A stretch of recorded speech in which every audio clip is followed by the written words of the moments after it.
Good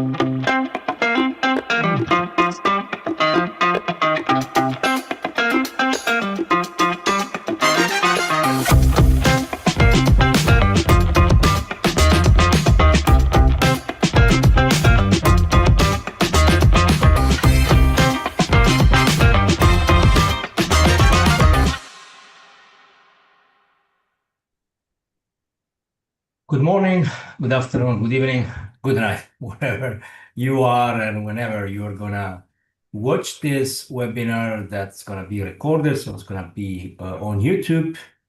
And yeah, welcome to today's webinar titled From Vision to Implementation, Pesticides, Standards and International Trade. This is part of activities on agriculture and food that we organize at the Florence School of Regulation of the European University Institute, including policy debates and other activities, training, and of course, research. I'm Fabio Santera, and I'm professor in agricultural economics, and I'm leading the activities on agriculture at the school. So today's discussion focuses on measures to prevent the spread of plant disease, and we will debate with the European Commission, academics, and companies. Before we dive in, let's just set the ground and let me remind ourselves, that effective food safety and plant health standards are central to protect human health, the environment, and the sustainability of the agri-food systems, and they are also capable of enabling international trade. Within this scenario, the so-called MRLs, or the maximum residue limits, for pesticides in food are essential for consumer protection and are intended to facilitate trade between countries. However, their stringency, so the stringency of MRL, set in the EU in particular, is something that is being somehow criticized by producers in third country for increasing compliance burdens, so increasing the cost, leading to border rejection and restricting market access, particularly affecting exporters in developing countries, developed countries sometimes, including the small and medium-sized enterprises. On the other hand, European stakeholders call for even stricter MRLs for active substances prohibited in the EU. Now, this is a very timely debate, and exactly because in the Vision for Agriculture and Food that has been released last year, the Commission announced that it will establish a principle that the most hazardous pesticides banned in the EU for health and environmental reasons are not allowed back to the EU through imported products. The Commission routinely evaluates the impact of MRLs on the EU competitive position and international implications, so the implication on international trade. Now, the divergence regulation for pesticides residue in the EU and in other major economies is clearly highly debated, and that's what we're going to focus today. So today's session will begin with a presentation on EU pesticides regulation by Klaus Berend. We're very happy to have him here. Klaus Berend is Director for Food Safety, Sustainability and Innovation at the European Commission at DG Sante. And in presenting the legislation, Berend will also explain the trade enhancing and consumer protection roles of MRLs, as well as, of course, the direction that the Commission is taking to improve the current regulatory framework. The next speaker will be Professor Niklas Moring from U of Bonn. He will focus on the farm-level perspective and the role of MRLs in competitiveness and diversity. We are not having a third speaker, Anirudh Shingal, although let me say that the slides will be presented here. We are having, Anirudh has focused a lot on scientific evidence supporting the trade-enhancing effect of MRLs and the importance of harmonizing the standards. We are also having, as I said, a business component. So we are going to have Margot Roelstadler, Director of Public Affairs and Communication at PropLife Africa Middle East. So I think it's a very rich panel, very diverse. We're going to have very different perspective. But before we dive in, let me just give a couple of quick announcements. So the first one is that this is recorded. I think I already mentioned. If not, let me remind this again. So you can watch this on a YouTube channel. And also, if you like this activity or activities that the Florence School of Regulation is doing, please feel free to register to our newsletter to be updated on forthcoming events. I think the link is going to be shared in a moment in the chat.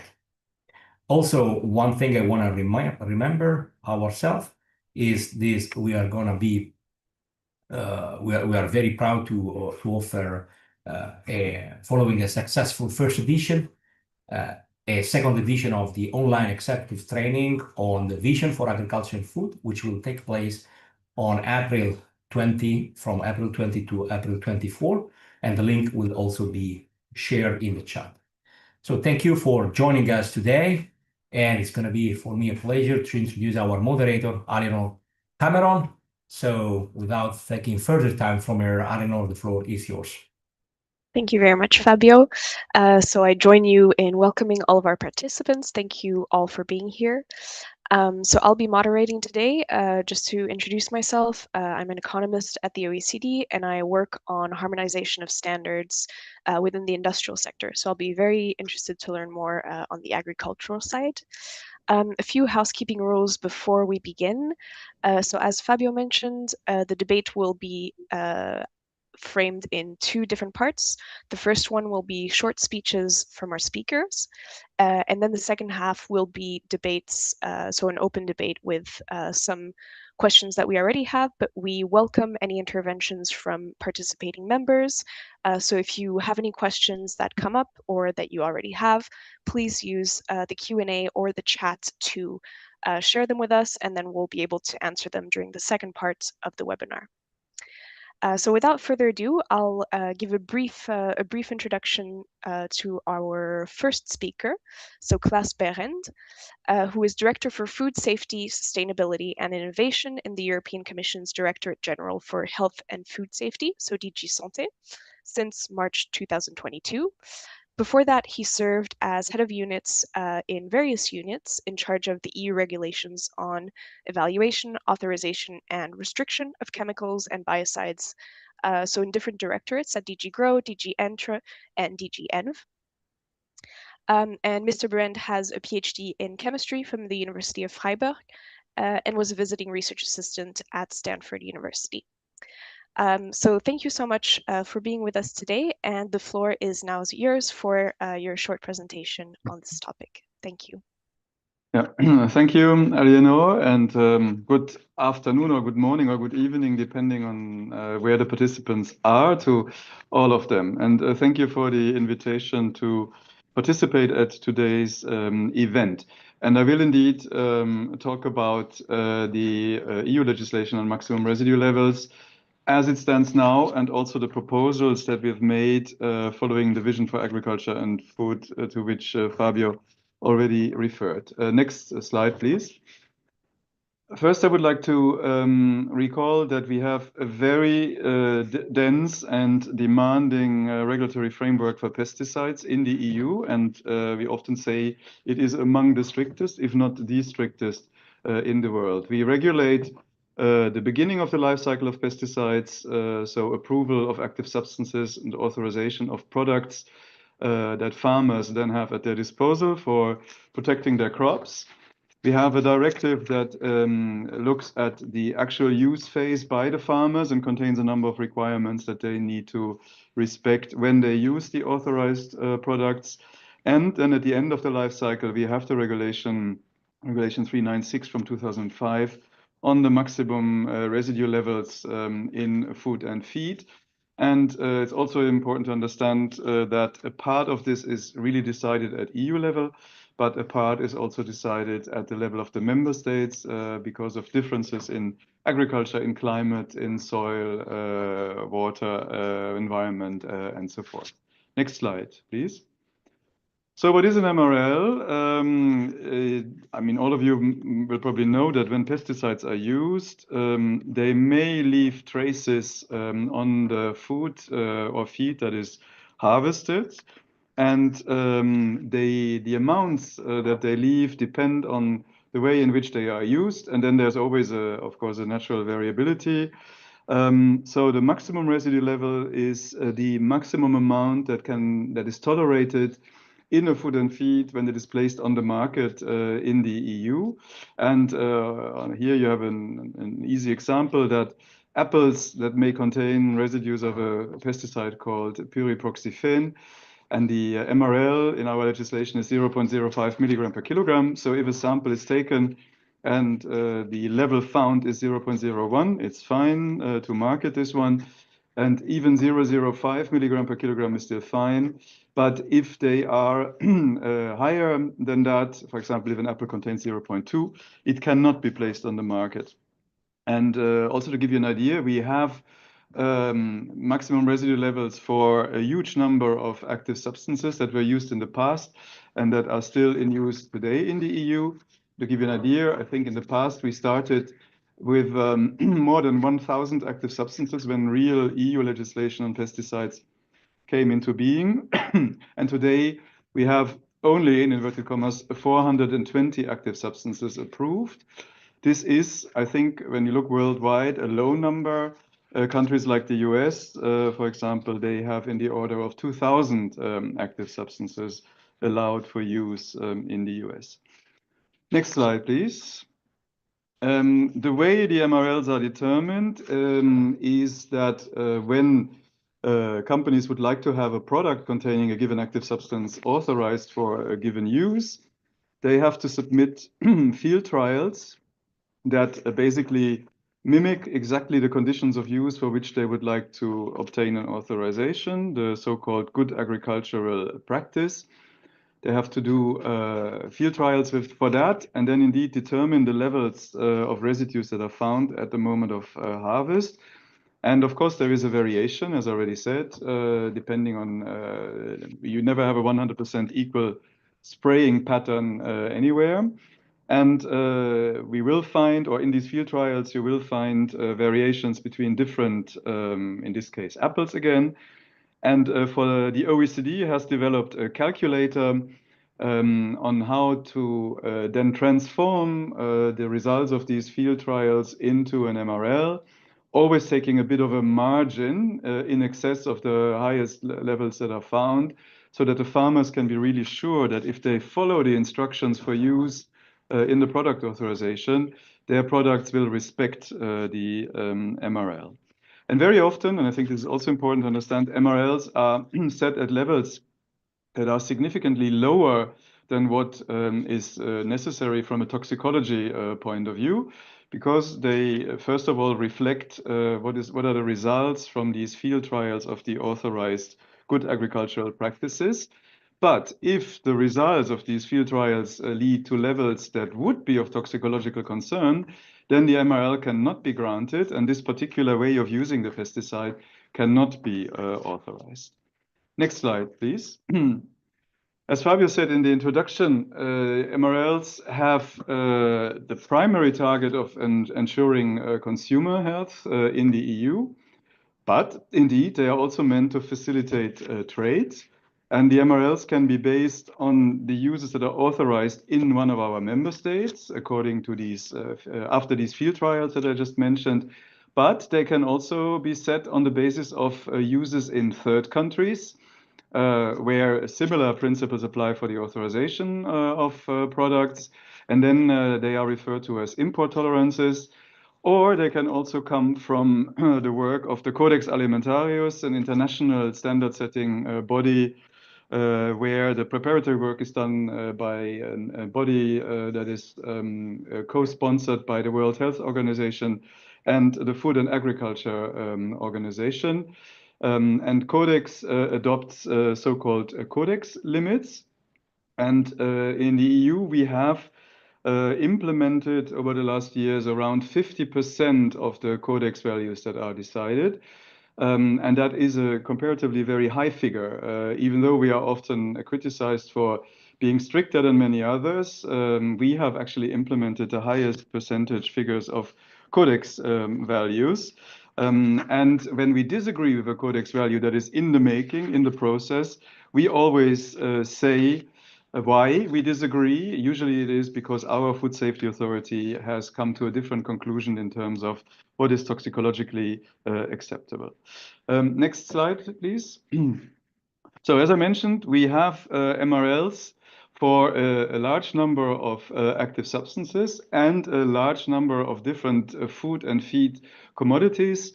And altogether, there are about 200,000 specific MRLs set in our legislation. And if there is no specific MRL, then the default value of 0.01 milligram per kilogram applies. Next slide, please. In reality, of course, we need to make sure that these values are also respected for the food and feed placed on the market. And for that, our member states take a huge number of samples every year, either in the context of a national monitoring program or in the context of an EU coordinated monitoring program. And on this slide, I've put a few figures for the year 2022. There's always a delay between the sampling, the analysis, and then the reporting. EFSA makes an annual report of all the findings in the member states.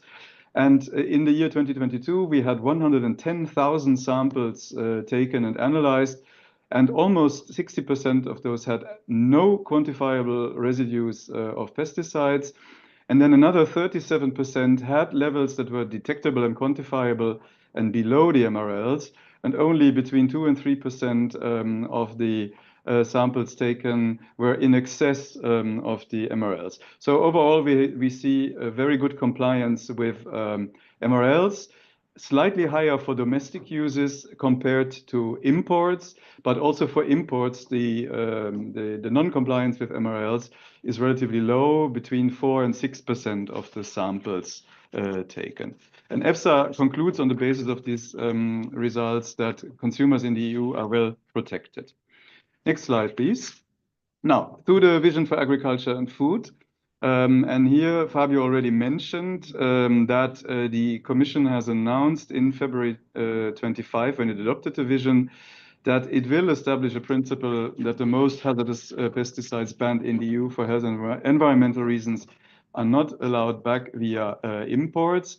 And we have mandated a joint research center, which is part of the European Commission, to conduct a study on which substances would be concerned by this, whether they are actually registered in third countries for use, and also looking at these monitoring results that I mentioned earlier to see, are there actually imports of commodities containing residues of these substances?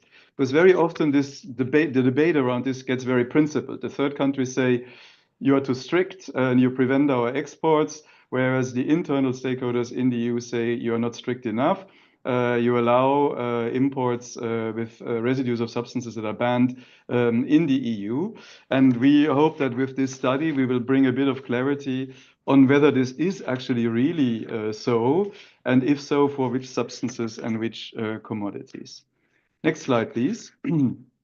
The Vision for Agriculture and Food also announced that the Commission would present a food and feed safety simplification package, which we adopted in December last year. And among the changes that we propose, we also propose that this principle from the Vision for Agriculture and Food can already be established on a case-by-case basis for individual substances, where this is found justified in the light of an impact assessment. And if we were to do that at some point, we would, of course, foresee adequate deferral periods and transitional measures to allow producers in third countries to adapt and to avoid disruptions in trade. But again, it's for the moment a proposal to have this possibility. And we will see what Council and Parliament now make out of this, and then how it will be implemented in practice is another story to come a few years from now. Also, the term import tolerance is often misunderstood here in the EU in particular, where farmers think that we show greater tolerance towards producers in third countries than towards them. That's why we propose to replace that term and instead refer to more correctly to an MRL established on the basis of a good agricultural practice in a third country. Next slide. We propose a couple of other changes that will also be of interest for producers in third countries. At the moment, we have a rule that says when an MRL is lowered because a concern for human health has been identified, the new lower MRL applies from the date when it has to be applied to all products, even if they were produced before under an MRL regime where the MRL was higher. And this is of particular concern for products with longer shelf lives, such as wine, for example, or vegetable oils, or hops, for example. And these products can no longer be placed on the market, and that this leads to economic losses and also to food waste. And we have now proposed that we can always grant what is called transitional measures to allow the continued marketing of a product, of a food product that was produced in the past when a higher MRL was still valid and it is compliant with this earlier higher MRL. And then next slide, which is also almost the last, we also propose that we can set MRLs on the basis of monitoring data on a permanent way, in a permanent way, and not only a temporary way. And this is different from what I mentioned earlier. Most MRLs are set on the basis of field trials of intended uses, but we do have pesticides from the past that are very old, that are no longer allowed, but the residues are still present because these substances are very persistent. DDT is the prime example. You still find today everywhere DDT. And at the moment, we have to review such MRLs based on monitoring data every 10 years, but we do not see changes for substances like DDT. So we propose that they can become permanent. And then there's a small change linked to terminology and analytics. We now propose to consistently refer to limit of quantification and not limit of determination or limit of detection, which is sometimes confused. And the values are obviously different, and that has consequences for the economic operators.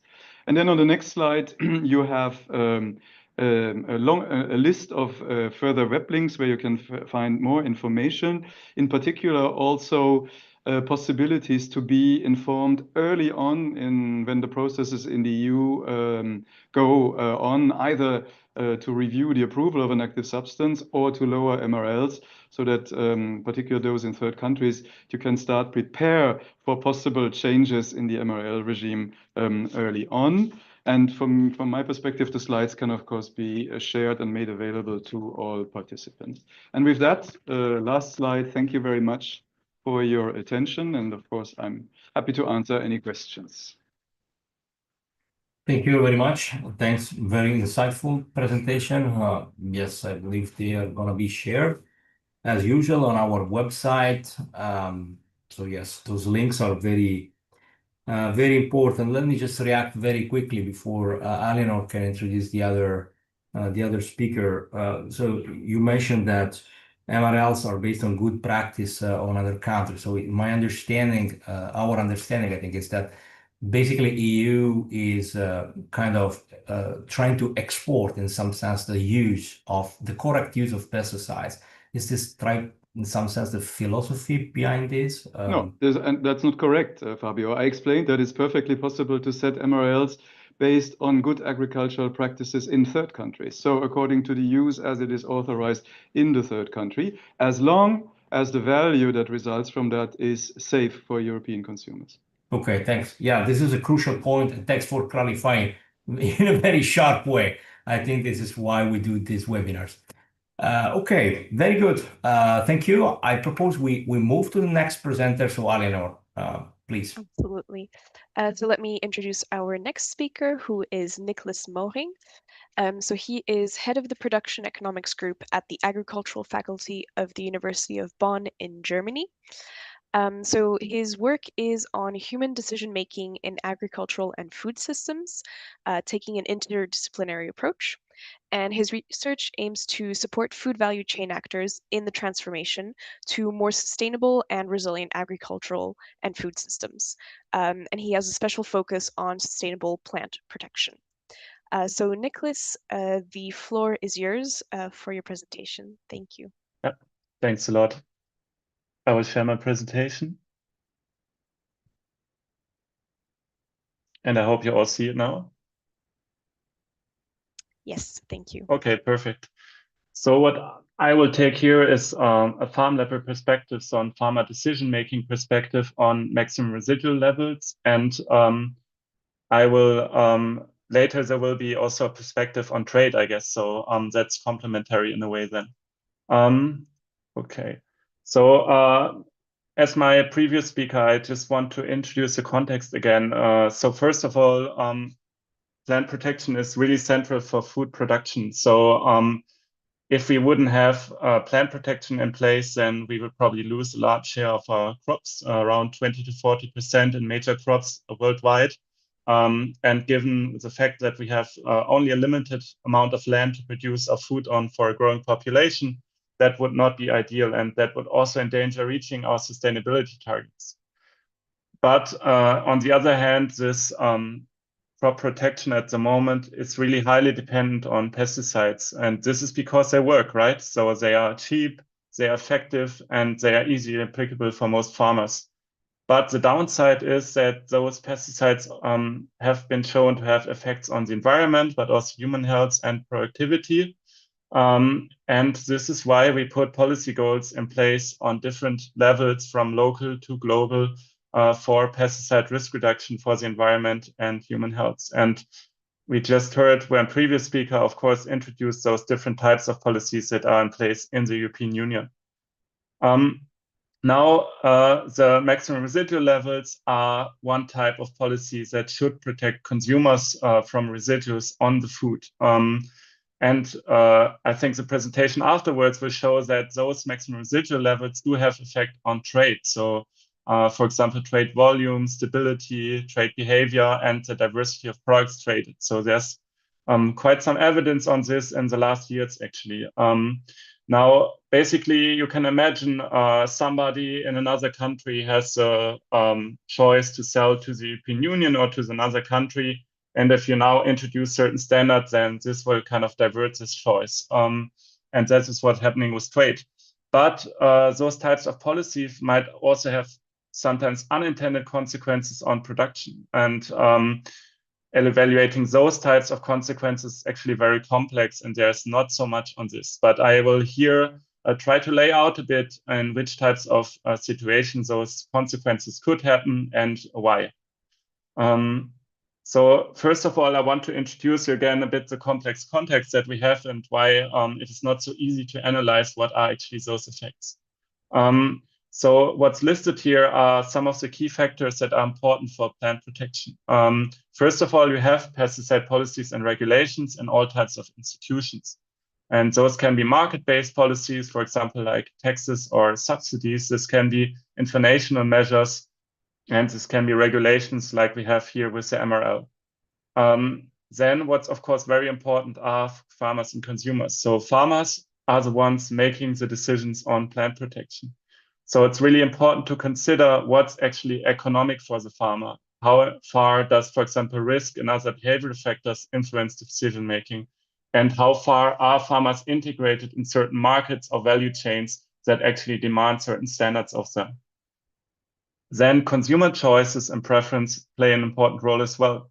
And this is because the consumers are the ones paying for the food, right? So if they have a strong preference for certain standards or labels with reduced pesticide use, for example, then this would actually enable farmers also to maybe reduce pesticide use. They would have more costs, but they would also get more money for this. So consumers' choices and preferences matter as well here. And finally, we have the big factor of plant protection systems. So this goes from pesticide admission and regulation. So which types of active substances are actually on markets?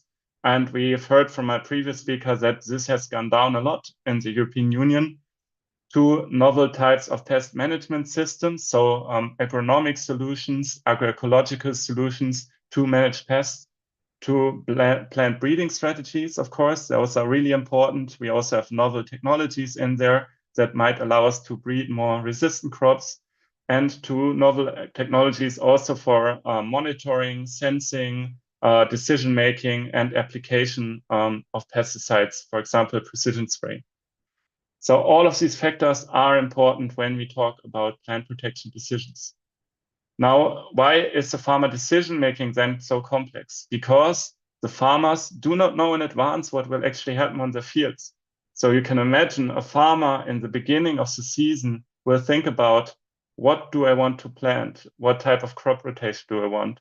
What type of machines do I maybe need additionally, or what types of machines do I want to use? How intensive do I want to use plant protection products or fertilizer? And what will actually happen on my field? Because in the moment those decisions are made, it's often not clear what type of pest pressure is arriving on my field, what type of interactions are happening between pests, and what is, for example, also the environmental state. Will there maybe be a hot summer, a dry summer? Will there be a lot of rain? How will this interact with pests?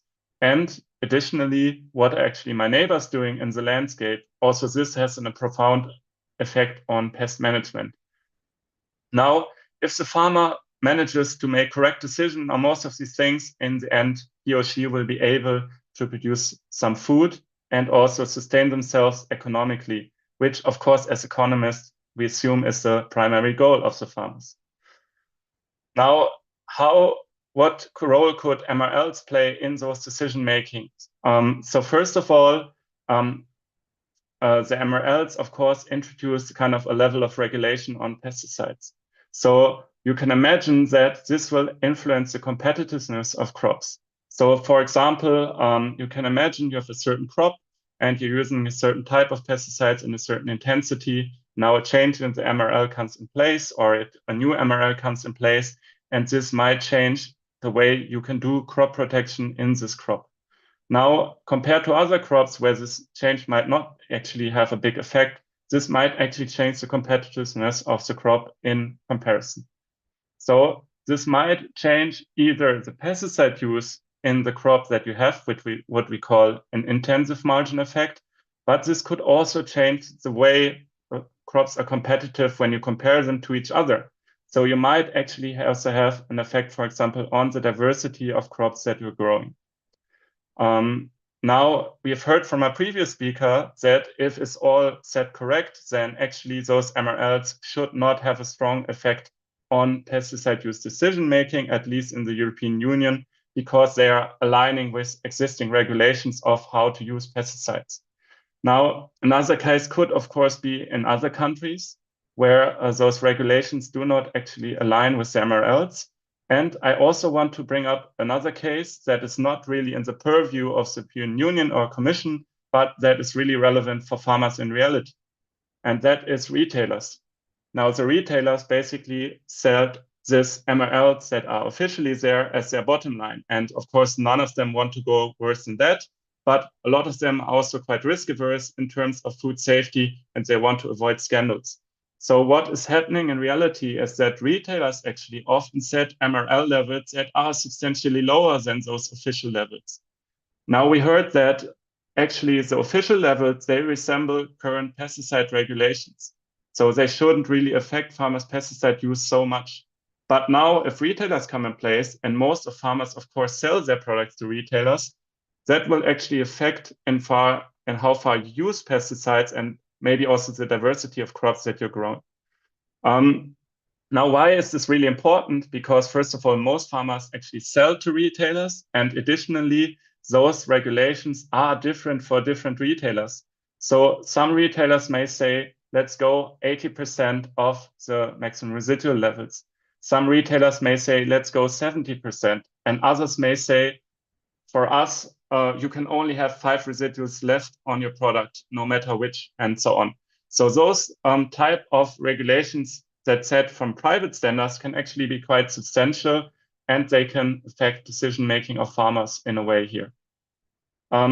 With this, I would like to thank you for your attention. And before I end, I also want to point to a blog. So if you're interested in those types of topics, do not hesitate to go there. We always make a short description of the research that we do in a very general language, or also connect on LinkedIn. With this, thanks a lot. Thank you, Niklas. Also, another very insightful presentation. I think it's naturally leading to the debate. So let me react with a couple of things. So the first thing I want to say is, Yeah, you mentioned the competitiveness angle, competitiveness perspective of these MRLs in general of pesticides. So I think this is probably will be part of the debate later on. So clearly, yes, competitiveness may be affected, but I guess you are one of the scholars that is also investigating this pesticide-free production strand of literature that we may want to touch later on. And also, it's very interesting this angle that retailers actually are setting standards that even lower. And I think this is very much coupled with what Klaus Perrin was saying in the beginning, that we do this for a reason. So actually, we do this for protecting the consumers, basically protecting consumers. Before I give the floor again to Eleanor, let me very quickly say a couple of things that we would have heard from Anirudh Shingal. He's an Indian professor that has done quite extensive work on this. He's also been a DUI and has again done research with several colleagues that also do similar things like Della Fianco and others. So, couple of things that he would have mentioned. So, yes, difference in standards can deter trade. I'm not gonna share the slides. Of course, for copyright, these are his slides, so they are going to be posted online. So he mentioned quite a bit of evidence, scientific evidence, saying that heterogeneity is actually increasing adaptation cost, and he mentioned a long list of articles that say that. But he also pointed that stricter standards can also enhance trade, and that's pretty interesting to feed the debate. Is not his opinion, is basically coming from scientific literature, from Begin, for instance, a now retired professor, very, very famous agricultural economist. But he also pointed this literature is actually expanding, so there is clearly a need to work more on this. And last but not least, he would have also a slide saying that gains from harmonizing heterogeneous standards are clear. So clearly, his point, he would have pointed that this pro-trade effect, but also at the effect of harmonizing these standards. Those are just things that I want to mention to feed the debate that we're going to have later on. But without further taking time from our third speaker, let me give the floor to Eleanor that may want to introduce Marco. Thank you, Fabio. So indeed, our third and final speaker is Margot Ronstadler. So she serves as the Director of Public Affairs and Communications at CropLife Africa Middle East, based in Casablanca in Morocco. So in her daily role, she oversees CropLife's advocacy and communications efforts, raising the voice of the Africa Middle East plant science industry and highlighting its contributions to sustainable agriculture, food safety, food security, and trade of agricultural commodities. So thank you so much for being here, and the floor is now yours. Thank you very much, Aliena. So I will just share my screen. Can you see it properly? Yes, thank you. Okay, great. Thank you.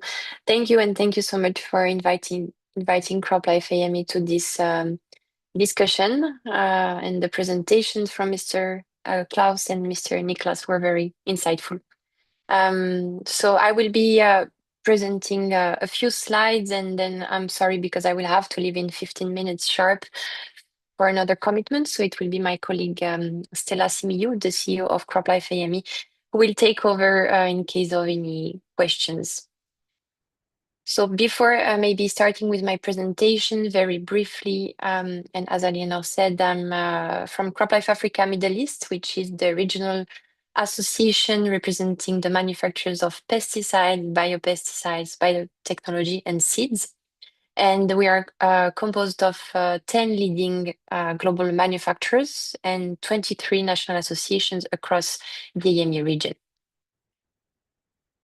So before talking about the MRLs and how we see the EU legislative developments impacting the sector and raising some concerns, I would like to briefly set the context. So I think it was very clear from Mr. Klaus that the MRLs have a dual role of ensuring dietary safety of expected residues on food and feed, but also they function as a trading standards. So they provide predictability for the farmers, the food business operators, and international partners.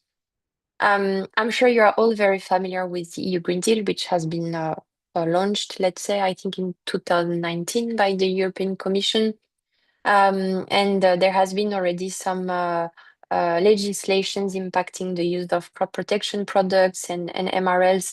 And as CropLife AME, we have commissioned independent scientific studies which have assessed the impact of the EU Green Deal on Moroccan and South African agriculture. So focusing on key local crops, but also on crops that are being exported from those countries to the European Commission. And by the way, the South African study has been done by BFAP, and I see that Dr. Kalaba is part of this panel discussion.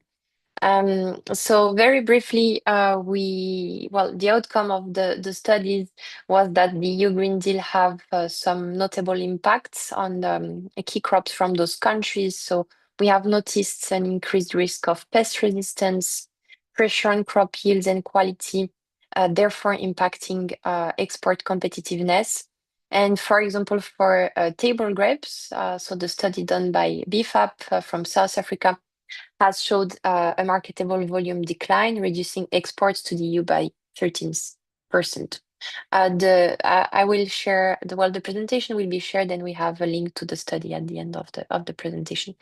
And more recently, you know that the vision on the future of food and agriculture has been published, and since I think last December, the EU is working on the omnibus on food and safety, and I want to welcome some very positive developments from this omnibus around chemicals, around biopesticides.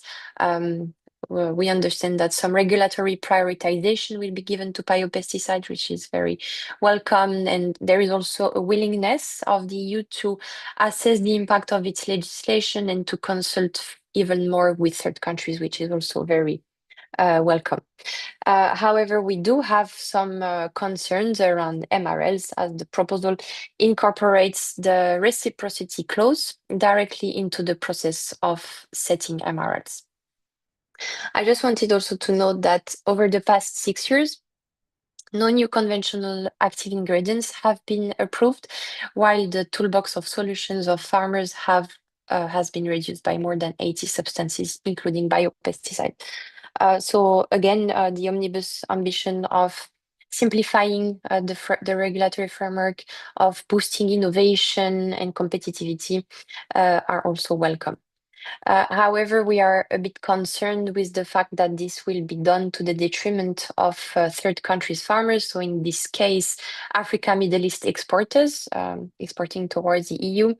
Because as you know, for certain substances not authorized in the EU, the Commission intends to set MRLs at the limit of quantification. So there are concerns around the fact that such a case-by-case approach to MRL setting might create further unpredictability and risk of trade barriers for the industry and EU trading partners, so third countries exporters towards the EU.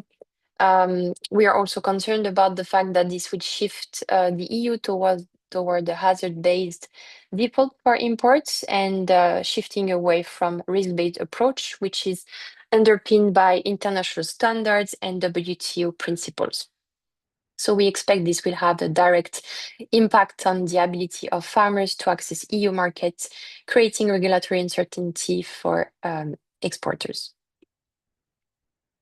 So I don't want to speak on behalf of the farmers, of course, but as you may know, in our daily work, we are, of course, working with Africa, Middle East farmers, and we are very frequently being asked questions about the EU legislations, what we foresee as impacts, how the Africa, Middle East farmers can raise their voices on such legislation, and more recently, some concerns were raised about the fact that what is currently being discussed in the EU around the omnibus is already creating some spillover effects in the EU member states. So you may be aware that Earlier this year, France has adopted a decree introducing a de facto zero tolerance MRL policy for the residues of 5 active substances. So we expect some specific crops to be more impacted than others, so citrus, mango, and papaya. And I found out, I think last week, that Poland has adopted a similar decree to the one from France. So we are concerned that those national initiatives will fragment the single market of the EU and will create a further unpredictability to access the EU market, but also raising some trade barriers. So the objective of the omnibus is really laudable because the objective is, of course, to protect consumers, but we really hope that this will not be done to the detriment of EU third countries exporters. So the impact that we foresee and some of the content, as I said, we expect some fragmentation of the EU single market. This is also such measures can be seen as deviating from the WTO obligations and therefore disregarding international law. This will undermine the predictability for farmers. And at CropLife AME, we really advocate for sustainability and environmental approach to not be a one-size-fits-all. We wish that such measures are being tailored to local context. For example, if you take the AME region, we don't have the same geographic, climate, pest and pressure disease from the EU. So of course, different tools are required. Again, we are concerned that this will affect the competitiveness of African exporters. Excuse me, Margot, I'm sorry to interrupt, yes. but the time that we've allocated to your presentation is coming to an end. So could we please ask you to conclude so we still have some time for the debate afterwards? Thank you very much. Yes, of course. That's actually my last slide. I just wanted to mention about the EU derogation system that exists in the EU and that further worsen the unequal competitive conditions for exporters. But I will not deep dive into that. You can access it in my presentation. And as I said, these are the links to our studies. Thank you very much. Thank you very much, Margot, for this insightful presentation. And I think the best way to go is to give possibly the floor to Klaus per hand. If he has, I see that he has already mentioned something in the chat. Mhm. So of course, if you want to react as a quick reaction, that's the best way to Yeah. go. I mean, first of all, I mean, thanks to Margot for raising this, but it is the typical things that are always raised as matters of principle, as expectations, as whatever. But when you look at the reality, the situation is much more nuanced. For the 5 substances of the French decree, 3 of them, there are no residues in imports. I mean, when we look at the monitoring programs that I mentioned, there are no imports of crops containing residues of these substances. So the French measure is a symbolic one that actually has absolutely no impact on actual trade. And for the one of them, mancozeb, you never find residues of mancozeb because mancozeb degrades into metabolites, and you only find the metabolites. So again, no trade will be impacted by this. And on top of that, for some of the substances, the Codex has revoked all existing Codex values for thiophanate methyl and carbendazim because they were found to be unsafe. So Codex actually agrees with us that these substances and the residues of these substances are not safe. And for the 5th one in the French decree, glufosinate, the only crop concerned are potatoes. And again, there are no imports of potatoes containing residues of glufosinate. So it would really be helpful to stick to actual facts and figures rather than projecting statements that are simply not supported by the facts. And we hope that the study that our Joint Research Center is doing will bring clarity in this regard to see what are the substances concerned and also where are they actually still used, and is there any trade and any imports into the EU with them? Also, what we have seen, and Margot, I take note of the figures that you said that there would be a decrease of exports of grapes from South Africa to the EU. That can have many reasons. Maybe there is more competition from other countries, such as India, for example, for imports of grapes. It is not necessarily linked to the change in MRLs, because overall, and this is what figures, Niklas might confirm that, show clearly, imports of agricultural commodities into the EU grow every year. There's more and more and more imports. So all these claims that our MRLs lead to preventing exports from getting into the EU, the trade figures clearly show the opposite. Thank you, Klaus. I mean, I was sure that having those three perspectives, we would have clearly a debate that would naturally come. So I don't know if Margot has a reaction, or if we may want, while we wait for this, we may start asking the questions that we have from other scholars that work on this. So I believe, Eleanor, maybe you can introduce those questions, or Margot first, I guess. Sorry. I promise. Yes, I will. I really have to leave now, so I will just leave the floor to my colleague Stella. But thank you, Klaus, for raising this point. Maybe my point was misunderstood regarding the French decree. I think our main concern is that we are afraid this will set precedents. So there are those 5 active substances at the moment, but we are afraid that this will increase and replicate in other EU member states markets, in which case this might create some trade barriers moving forward. So but again, that's more. It's the Polish decree is the same as the French, which means it's the same situation for the substances. There are no real impacts. That's the point. Yeah, well, I think you mentioned this is, I think you used the term symbolic, and that's Yes. what we feel, that if it's done in the symbolic way now, how do we know, that in the future this will not And that evolve is what to exactly the substances study that have that we're impact? doing tries to clarify. Where are So the we real, are.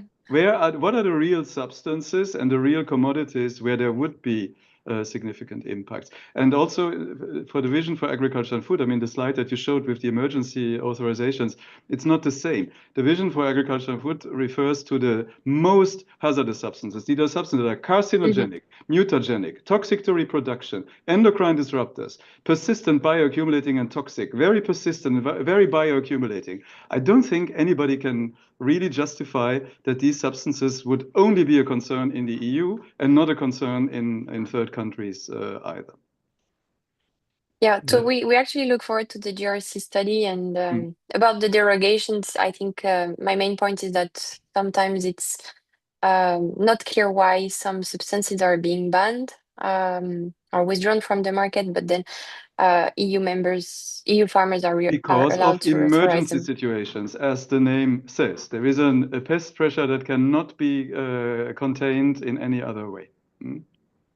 Yes, but unfortunately, the third countries, they don't have access to such measures. Even EU member state grants such an emergency authorization, they also have to ensure that the products that are produced with these remain in their own territory. They cannot trade with other member states. So nobody is disadvantaged. Okay, so thank you so much, Klaus and others, for the invitation. I will really need to drop off now, but my colleague Stella is online. Thank you very much. Thank you very much, Margot. It's very clear that this is a highly debated topic, as I promised at the beginning. And, to give the floor also to those scholars and to other research, we clearly need more research on this. Let me again ask Eleanor to pose the questions that will also allow us to see this issue from a different perspective. So, Eleanor. Thank you. You. So this question is posed to our first speaker, but of course the other speakers are also very welcome to come in if they have any thoughts. So the question is, so pest risks vary globally. A universal mandate often does not reflect the unique environmental pressures faced by producers operating outside of Europe's climates. How does the Commission plan to reconcile the move implementation with the vastly different pest pressures faced by global producers? So I think this is actually quite related to the We are points that very Marco much was aware making. of this, Ariano, as even within the EU, there are huge differences. You cannot compare crop production, agriculture conditions, etc. in Portugal with those in Finland or Greece and Ireland. We have a large divergence also within the EU, which is one of the reasons why products are actually authorized at member state level and not at the European level. And we are also aware that there are differences in third countries. We are not self-sufficient in many crops. We depend on imports, either because we don't produce enough or we don't produce at all. For example, all of our coffee, all of our tea, practically all of the tropical fruit are imported. So yes, we are aware of that, which is why it is possible to set import tolerances based on good agricultural practices in third countries.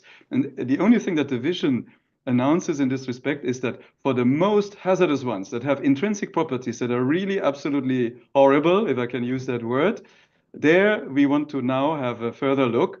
For most of them, again, EFSA has already confirmed and will continue to confirm, I have no doubts, that residues in food and feed are not safe. So we would set the MRL anyway at 0 on a risk-based assessment made by EFSA. And it's only the few cases where EFSA says the residue levels are safe, where our farmers and our internal stakeholders say, wait a minute, have a look again to see whether this is tolerable, that these substances are continued to be used in third countries, which we don't want to change, to come back to what Fabio said. But if they are used, then the exports should not be allowed to the EU. They can very well export to other countries in the world if they would like to. So it's the choice of the farmer, as Niklas said, what products do I use depending on where do I want to sell my products.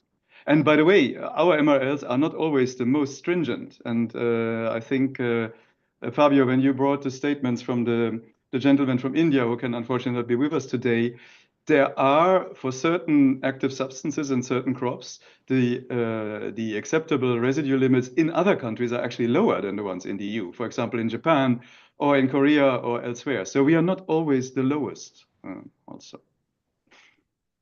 Super interesting. I don't know if Mr. Calaba wants to react to this, because he is the one that posed this question. Can you hear me? Thank you, Fabio. Yes. Yes, I did pose the question, but I extended it further actually to move towards market access, particularly for developing country, as someone from a developing country, but also as someone who has been involved with the economic partnership agreements with the ACP countries, African, Caribbean, and Pacific, and countries clearly signed on the basis of access in the EU market. And let's also be clear that, look, and you gave examples of some strictest regulations in other countries. You mentioned an example of Japan, but the reality is that the EU, when the EU make these regulations or make amendments, the global trading system by and large gets affected because of the size and the influence of EU on trade, in particular agriculture. We can't really run away from that fact. But going back to the ACP and market access, the point I want to make is that these adjustments, warranted as they are, they influence market access for developing countries. A farmer in Zambia, even if as you said, the MRL is, it is of no consequence because by the time the product arrives in the EU, there is no residue detected. But from the perception point of view is that the farmer had to change to Mohong's presentation to change some chemicals at a cost, and therefore, whether that is impactful at the final destination or not, it has already had compliance and cost impact from their side. Maybe just to make the final point is that from the agreements as they were, is there a consideration to balance and accommodate some level of trade access from these countries in the same way that the negotiations for market access, reciprocal, by the way, were on the basis that this transitional period will guarantee market access. But to most developing and small farmers, they are probably not seen that way. Like you said, it may be even seen as, protectionism, even though, as you said, it is clearly required. Consumer protection, food safety cannot be compromised. Yeah. But the route to that is not even, if I may put it that way. That's a very good point, and again I fully agree. And I put in the chat also that we are also financing programs that help farmers in African countries, in particular, to adapt and their practices and change to new requirements in the EU. And let me also underline that the substances that we are talking about, the carcinogenic, mutagenic, toxic to reproduction, endocrine disruptors, they are also dangerous to the health of the farmers, and more so in African and developing countries, who often do not have either the knowledge or the means to protect themselves when they use these substances. This is what we hear all the time from NGOs who are working in African countries, who say that farmers they do not wear gloves, they do not wear goggles, they do not wear other protective equipment, either because they don't have it or it's too hot or too uncomfortable to wear them. So the NGOs from the third countries actually urge us very, very, very strongly to be super strict and do not allow any imports of these substances into the EU as residues in crops produced there. Thank you. Thank you very much. This is super interesting. I guess we had a question that Eleanor may pose to, probably was on the MRL retail level. So that's Yes. very appropriate now. So this question that we received is to Dr. Mohing. So it's about the research that was presented, which shows that EU retail chains set MRLs below official levels, often without a toxicological justifications. So these private standards create an additional layer of compliance costs that falls outside of WTO notification requirements and beyond any government's regulatory oversight. So the question that is posed is, what would be the appropriate instruments to address this fragmentation between public and private standards, considering that exporters from developing countries already bear the costs of complying with official requirements? Yeah, good. I mean, generally good question. And I think we actually in research don't know enough about this. And also generally there's not enough attention on this. So there's a lot of attention, as you've heard, on the EU policy, but a lot of the things that Mr. Barron has said are also really well justified based on toxicological basis. So, but a lot of the things that are done on a retail level are not really justified on this basis. So, so that really introduces problems for producers sometimes, I guess, and this is where it becomes problematic if you only have a few active ingredients left, and then also the levels are set higher, which can be sometimes account to a ban actually of a product sometimes. So I don't know the solution yet, but I think the problem is, and where this actually came from, so when I talked to people, was that 15, 16, 20 years ago, when there was a big scandal, so the reaction of retailers was basically to say, look, what we do now is we basically set everything higher than the official levels to be basically safe, because food scandals are really important for reputational risk, right, in the retail sector. I think there probably needs to be some effort to sit around the table and think about, okay, is this still a good solution, or can we find another solution, maybe also, and not use this as a tool of differentiation across also different retail chains, right? I agree that this introduces a lot of compliance costs. It might actually introduce unintended effects also for diversification and so on. So it might not always be more sustainable to set the level as high as possible or as low as possible. Yeah, I guess this is a very good point, to see that there are different perspectives we may want to consider. And I don't know if there are other reactions to this question. Otherwise, I would suggest that we move to the questions that we have in the Q&A, and I don't know if Eleanor wants to invite also Alexander Goen from Iran to pose any question if he has. So Eleanor, it's over to you. Sure. Indeed. So if there are any further questions in the audience, please, of course, feel free to ask them in the Q&A. We saw that there were a few, so we'll take them. But beforehand, if Alexander Goin has any questions, now would be the time to ask them. Thanks a lot. The floor. And thanks for the invitation. And I have mostly a remark of a question of clarification coming from France, who ask symbolic demand with the decree on the 5 substance mentioned by Klaus.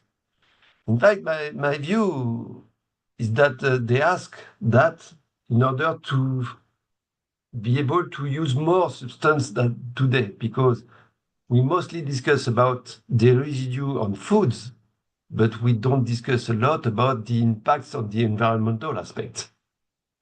So maybe their strategy is not direct, I would say, but this is the only way to say, okay, we can produce as in other countries, to use the same quality of food, but we need to produce more than that because we need to have no impacts on environmental aspects. So if you can comment on that, Klaus, it will be good to have your point. Yeah, and I think this works actually very well with the questions in the Q&A that I saw, in particular the second question.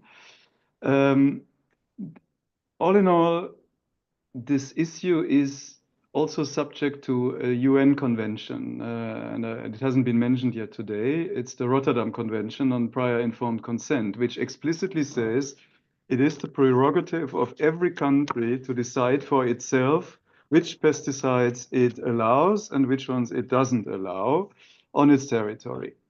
And it foresees a mechanism by which countries that ban or regions that ban chemicals inform the others of such action and why. And that is what we do as the EU. Every time when we ban a substance, we notify it to the Secretariat of the Rotterdam Convention with the exact explanation why it was banned in the EU. Was it a human health reason? Was it an environmental reason, or both? And then that information is meant to support third countries in taking also regulatory action to restrict or ban the use of that substance if they consider that in their territory it's also problematic. And for human health effects, I would argue, particularly the ones that I mentioned, like carcinogenicity, mutagenicity, etc., they are the same universally. For the environment, it's more complicated. I mean, we might have banned a substance because residues of it or metabolites of it leach into groundwater. And we have a very strict rule that says if such metabolites arrive in groundwater above a concentration of 0.1 microgram per liter, the substance cannot be allowed in the EU. But that is a policy choice. It is not linked to direct health impacts or direct environmental impacts. It's just a decision, a substitute for keeping groundwater free of contamination. If a third country takes a different approach to protecting its groundwater resources, that is their sovereign right, and we are not the ones to make prescriptions in that regard. Thank you very much. I don't know, Alexander, Michelle, if you have any reaction. We have a few minutes before we must close this, and I think there is the time for the very last question from Marisol, but before, there was the one from Marisol, indeed, about the groups. Yes, this is a very good question. And to come back to our debate that is actually about MRL and not about pesticide authorization. I'm sorry to interrupt, but perhaps I can just read the question so that everybody has it in their mind before you answer. But thank you for the enthusiasm. So I think that so the question is so directed to you, Klaus Behrendt, and asks, how is the EU addressing the problem of substitution in chemicals policy? So where a restricted or flagged substance is replaced by a structurally similar one with potentially similar risks. Are regulators considering ways to intervene earlier at the innovation stage, for example, so that policy is not always reacting after the substitution has already been invented and patented? Yeah, very good question. Again, it's more linked to authorization of products and approval of substances. But in the MRL world, we have such a case, and I mentioned already in reaction to the question of about the French degree. Mancozeb is part of a family called dithiocarbamates. And most of them are banned in the EU. I think by now they are all banned, actually. Mancozeb was the last one. And they all create a common metabolite, which is the actual residue on crops, and that's carbon disulfide. So in order to set an MRL for Mancozeb or the other substances in this group, we have to use the one common metabolite. Things are further complicated by the fact that this substance is also produced naturally by plants. So we need to find a balance between what comes naturally from the metabolism of the plant and what is added by the use of these dithiocarbamates. And that makes it extra complicated to set the MRLs properly.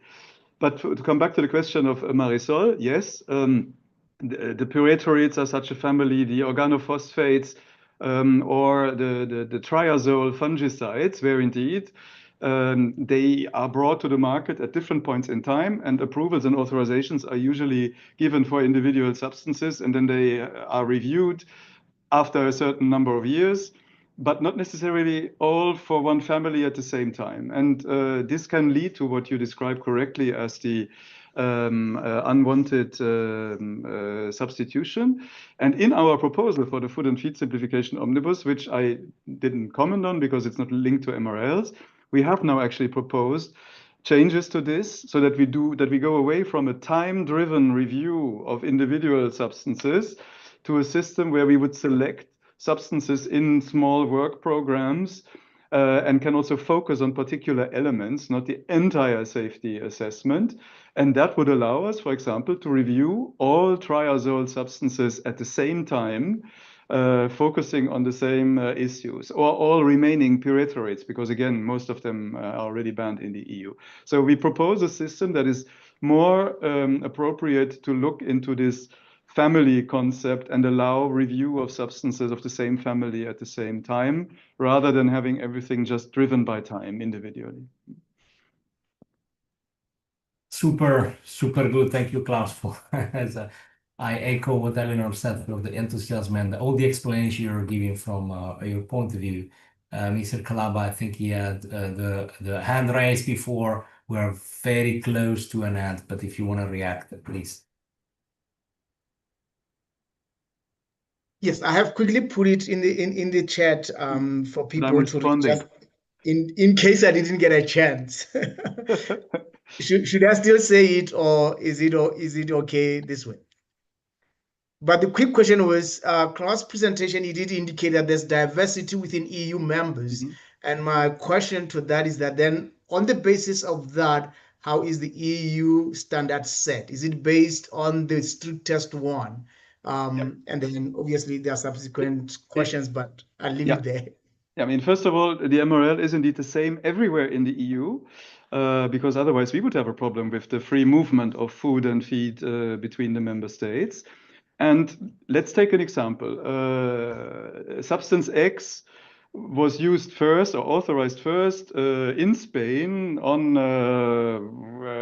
let's take wheat, because it's grown in other parts of the EU as well, and led to a certain MRL. And then producers in France, the farmers in France, realized they need a little bit more of the product because the pest pressure is higher in France because of the climate. They have then to apply for an increase in the MRL in order to reflect a more intense use under good agricultural practice in France. And if EFSA confirms that that higher level is still safe for consumers, we will increase the MRL. And then the French and Spanish farmers can easily comply with it, and so forth. So in the end, our MRLs reflect the use in the EU that leads to the highest level of residues, but it must be safe for the consumers. Okay, thank you. For the next and for the next round of webinars. Thank you. Exactly. So this is definitely has been super super important to discuss, and I think you have seen that we still need to debate. There are different opinions, but I guess that there are way more to be said, way more to be done. So it's 3:14. So we have 1 minute before we must close. So let me really thanks all the speakers.